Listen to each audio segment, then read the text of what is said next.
మండలంలోని సింగారం తాండా జీపీ కాంగ్రెస్ ప్రభుత్వం పైలట్ గ్రామం గుర్తించి 2 నెలలు అవుతున్నా ఒక రేషన్ కార్డు కూడా ఇంతవరకు ఇవ్వలేదు. ఎంతోమంది ఏరుపడ్డ కుటుంబ సభ్యులు తమ ఉమ్మడి కుటుంబ కార్డు నుండి పేర్లను తొలగించుకొని కొత్త రేషన్ కార్డు వస్తుందని ఆశతో ఎదురు చూస్తే నిరాశ ఎదురైందని అన్నారు. కాంగ్రెస్ తెచ్చిన కరువు వల్ల కాలువల్లో సరిగ్గా నీరు చివరి దాకా రాకపోవడం వల్ల ఎకరాల కొద్ది యాసంగి పంట ఎండిపోయి రైతులు దిక్కుతోచని స్థితిలో ఉన్నారని అన్నారు. ఎన్నికల ముందు మహిళలకు, వృద్ధులకు, నిరుద్యోగులకు, ఉద్యోగులు, కార్మికులకు ఇచ్చిన ఏ ఒక్క మాట కూడా ప్రభుత్వం అమలు చేయకపోను అడిగిన ప్రతిపక్ష ఎమ్మెల్యే జగదీశ్వర్ రెడ్డిని సస్పెండ్ చేశారని అన్నారు. రైతులకు పూర్తిగా రుణమాఫీ చేస్తామని చెప్పిన మాటను విన్న రైతులందరూ నవ్వుకుంటున్నారని, ఇలాంటి కాంగ్రెస్ ప్రభుత్వానికి రానున్న స్థానిక సర్పంచ్, ఎంపీటీసీ, జెడ్పీటీసీ ఎన్నికల్లో తగు విధంగా బుద్ధి చెప్పాలని ప్రజలను కోరారు. ఈ కార్యక్రమంలో మాజీ సర్పంచ్ పద్మాశంకర్ నాయక్, స్థానిక నాయకులు చెన్ను నాయక్, సాగు నాయక్, రమేష్ నాయక్, గోపగాని వెంకన్న తదితరులు పాల్గొన్నారు. బంగారం ఇస్తామని ఇయ్యలేదు.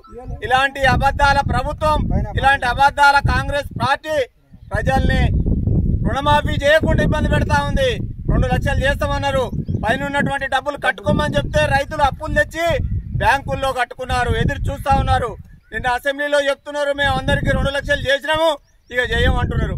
మరి ఇలాంటి అబద్ధపు ప్రభుత్వాన్ని, అబద్ధాల ముఖ్యమంత్రిని, అబద్ధాల మంత్రులను రానున్నటువంటి స్థానిక సంస్థల ఎన్నికలలో సర్పంచ్ గానీ, ఎంపీటీసీ గానీ, జెడ్పీటీసీ గానీ ఏదొచ్చినా మీరందరూ కూడా ఏకోన్ముఖంగా కాంగ్రెస్ పార్టీని ఓడించడానికి ప్రయత్నం చేయాలని, బీఆర్ఎస్ పార్టీ నాయకులకే మీరందరూ ఓట్లేసి గెలిపిస్తే ఈ 4 ఏళ్లు ఈ బుద్ధి తక్కువ ప్రభుత్వాన్ని నిలదీసి మనకు రావాల్సినటువంటి హక్కులను రాబట్టుకోవడానికి మనందరం పోరాడొచ్చు. కష్టపడి వాళ్ళని నిలదీసినట్టయితేనే మనకి హక్కులు సాధించబడతాయి. అట్లయితేనే కాంగ్రెస్ ప్రభుత్వం చెప్పినట్టు ఉంటది. లేకపోతే దున్నపోతు మీద వానబడ్డ చందంగా ఈ కాంగ్రెస్ ప్రభుత్వం నిమ్మకు నీరెత్తినట్టున్నది. ప్రజల్ని పట్టించుకోవట్లేదు.